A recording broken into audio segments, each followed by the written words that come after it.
Namaste. Myself, Dr. Reha Rakhulia. Today's topic for discussion is day 3 cleavage state versus day 5 blastocyst transfer.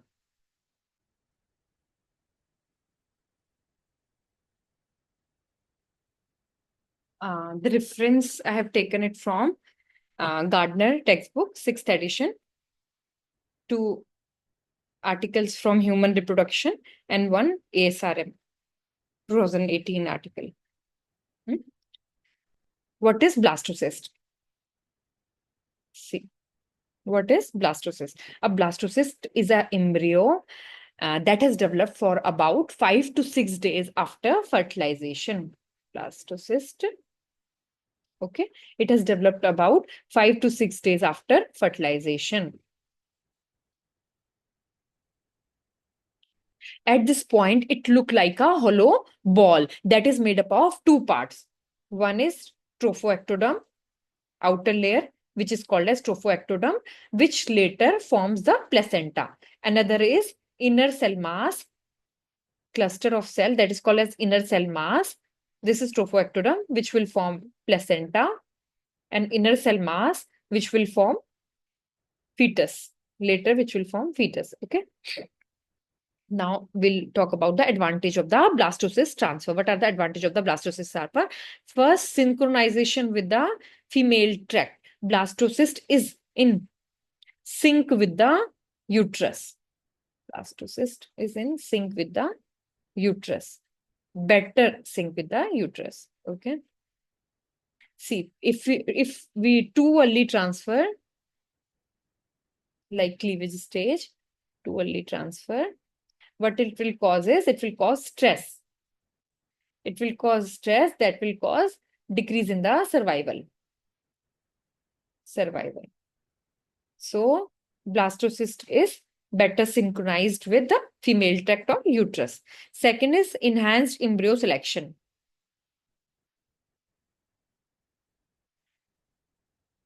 Blastocyst embryo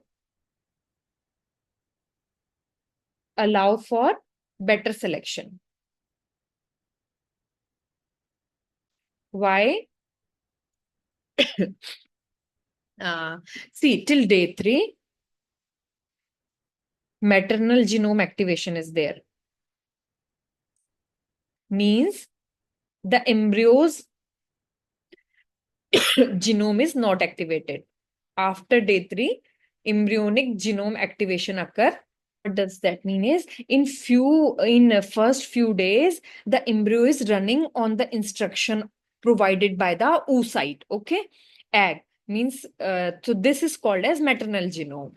At this stage, we can only assess how good the oocyte is, how good the egg is. Okay, but on day 5, the embryo start producing its own instruction because embryonic genome activation has occurred.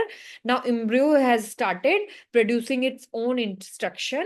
This is called embryonic genome activation, and now we can see which embryos are truly strong and have the best chances of developing into the healthy baby. So because initially we haven't taken male into account, male gametes, only oocyte was taken into account, but later on day 5, both oocyte and male has been taken into account because embryonic genome has been activated. So it enhances the embryonic selection. Okay.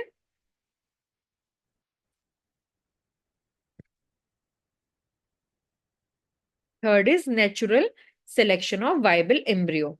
Abnormal embryos eliminate itself, means they don't grow till blastocyst stage. It all but not all. Some may develop till blastocyst stage, but most will eliminate itself and won't grow till blastocyst stage. This is called as natural selection of viable embryo. Fourth is reduced uterine contractibility. After oocyte retrieval, uterus there is uterine junctional zone contraction that is strongest on the day of oocyte retrieval, and there on day 5th it has significantly decreases. On day 2, day 3 it is still there, but on day 5 it has significantly decreases. Okay. And transferring blastocyst reduces the likelihood of embryo expulsion due to uterine contraction. Now, fifth is improve genetic testing. See, in blastocyst stage, it is less invasive and it only takes trophoectoderm, which is not going to develop into the fetus. Okay, it is trophoectoderm was going to develop into the placenta. It was not going to develop into the fetus. So it is less invasive, and we know that the cell we have taken for biopsy was not going to develop into the fetus. Okay, now higher implantation rate. Blastocyst has higher implantation rate than day 3 embryo. Reduction in multiple pregnancy. Blastocyst, because doctor is confident that even single embryo transfer may develop into a implantation and live birth rate, more implantation and live birth rate. So they will transfer single embryos. Okay, that will decrease the multiple pregnancy, which is detrimental to both even baby and mother. Now, disadvantage of blastocyst transfer. What are the disadvantage of blastocyst transfer? Embryo loss during culture. Okay, so some embryos will not be able to tolerate the stress outside the uterus. Okay, so they will die. They will die. So they won't be able to survive, but they would have survived inside the uterus. So that is the disadvantage. Second is cannot eliminate the chromosomal issue. See, though it has a natural survival instinct, we already talked about that uh, natural selection of viable embryo, but still all embryos which reaches blastocyst are not normal. Some abnormal embryos may also reach the blastocyst stage. Okay, so still genetic testing is still needed. Then require advanced lab facilities. From day 3 to day 5, embryo requires advanced lab facilities. There should be skilled embryo and equipment should be good. Special equipment it requires. Okay. Time and cost. See, if you want quick transfer, like only if like in batch IVF, embryologists do not stay for 5 days. They only stay for 3 days. So you want a quick transfer. Okay. So we won't do the day 5 transfer. We'll do the day 3 transfer. So that day 3 transfer is quicker and cost. It takes because more media is required to carry out till the blastocyst stage. More equipment is required. You have to give more money to the embryologist. So cost also increases if we do the day 3, day 5 transfer. Higher cancellation rate. Even not even one embryo will be able to make till blastocyst stage. So there will be higher cancellation rate if embryo transfer cancellation rate will be higher. Then 6 is altered sex ratio in blastocyst transfer. See, in blastocyst transfer, it slightly favor male offspring. Why? Because blastocyst of male develop faster. So embryologist will think this is a good blastocyst. So they will transfer the male blastocyst first. So it has a altered sex ratio in blastocyst transfer is there. So it favors a male offspring. Okay. This effect is less pronounced in ICSI compared to IVF, standard IVF. So it is less, this male offspring transfer is less pronounced in ICSI than compared to standard IVF. Day 5 is completed. Now we'll talk about day 3. What is day 3 embryos? See, these are early stage embryos. Typically, they consist of 6 to 8 cells. Day 3 means day 3 after fertilization. Okay. 3 days after fertilization. And this stage marks the beginning of embryonic genome activation. Means from day 3, beginning of genomic activation has occurred. What does that mean? We have already talked about genomic activation. That means dependent on there is a transition from dependence on maternal RNA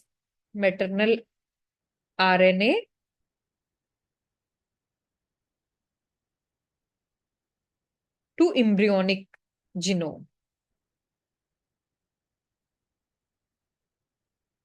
Means embryonic genome means now embryo start expressing its own gene. Okay.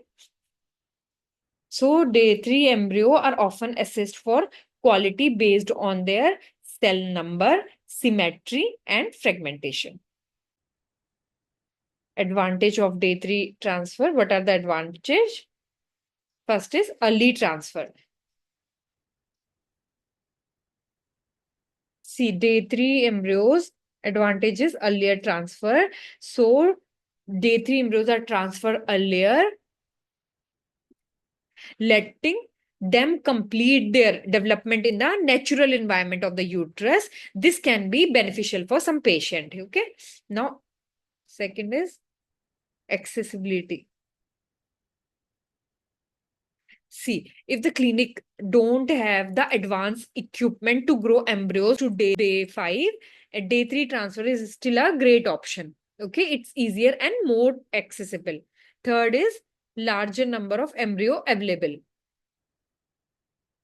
More embryo are usually available on day 3 because some might not survive the extended culture to day 5. Okay, so it gives more option for transfer. Cost effective. Of course, it is cheaper. It is cheaper.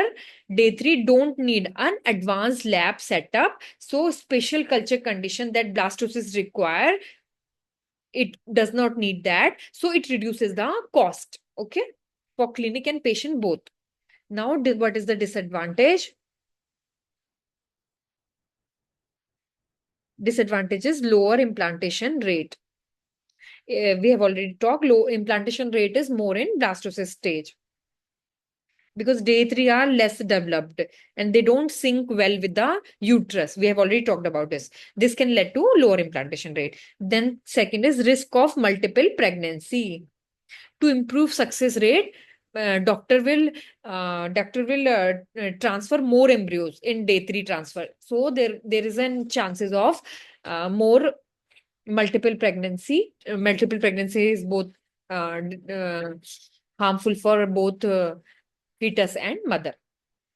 Then less reliable embryo selection means at day 3 the embryo's genetic activity has not fully started.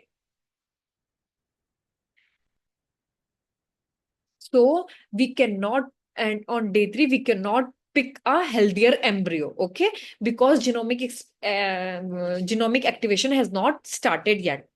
Then fourth is limited genetic testing. See, testing in day 3 is more invasive, more riskier, and less reliable, less accurate compared to day 5. It can harm the embryo. Then uterine asynchrony. We have already talked about it. The uterine might not be fully ready on day 3 for a day 3 embryo, okay? Leading to out of phase day 3 and less than ideal condition for implantation is there, potentially resulting suboptimal implantation compared to day 5 transfer. Of some clinical scenario I want to say is, first is day 3 transfer. It is ideal for patient with fewer embryo as it avoids the risk of all embryo getting arrested before day 5. Okay. And it is suitable for clinics with limited laboratory infrastructure for extended culture. Day 5 transfer is recommended for patient with multiple good blastocysts. Okay. Quality embryos, multiple good qualities embryos. It's especially recommended if the goal is to do single embryo transfer to avoid the risk of multiple pregnancy. Also, if genetic testing PGT is part of the plan, day 5 embryo are ideal. Okay. Now, global trend and preferences. See, the shift globally, we are seeing big shift towards the day 5 transfer. Day 5 transfer because they give a better implantation rates and lower chances of multiple pregnancy. better implantation, and reduced chances of multiple pregnancy. In countries like Scandinavia and US, day 5 transfer is a norm. But because these countries have advanced lab setup, and these countries focus on single embryo transfer to minimize risk. This is not possible in the resource limited setting. Okay. In resource limited setting, day 3 transfer remain common due to the cost and accessibility. So the choice between day 3 and day 5 transfer really depends on the patient situations and the clinician's resources. Okay. It's all about tailoring the approach to what's best for the patient. Thank you.